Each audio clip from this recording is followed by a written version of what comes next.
In today's video, I'm going to teach you how to add CTA Wave.video. By the end, you'll know how to place a clear call to action inside your video so viewers know exactly what to do next.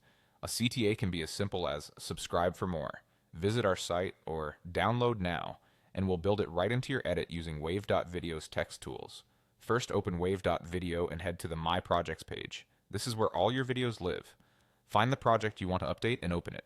If you have multiple versions, pick the one you want to modify so the CTA appears in the right place. Next, enter the editor by selecting Edit Video. This loads the full editing workspace with your preview window and timeline. Give it a second to open if your project is large. Now move to the timeline. This is where you'll choose the exact moment your CTA should appear. A best practice is to place it at the end of your message or right after a compelling point. Click on the timeline to position the playhead where the CTA should start. Think about how long viewers need to read it. Usually 2 to 4 seconds is enough for a short line.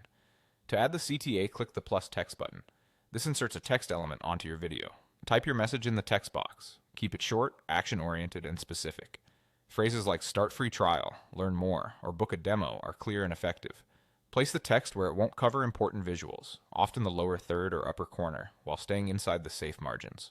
Now style the text so it's on brand and easy to read. Choose your font, adjust size, weight, and color, and consider a contrasting background or subtle shadow for legibility on busy footage. Align it cleanly and avoid overly decorative fonts. Stick to 1 or 2 lines to prevent clutter.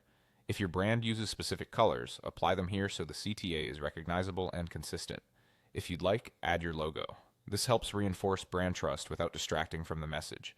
Use a high-quality, transparent image and size it modestly, placing it in a corner away from the CTA text so both elements are clear. Finally, hit play to preview. Watch the timing, placement, and readability from start to finish. If anything feels rushed or hard to see, make quick adjustments and preview again until it feels natural and compelling. And that's it. You've successfully added a clean, effective CTA in Wave.video, ready to drive your viewers to take the next step.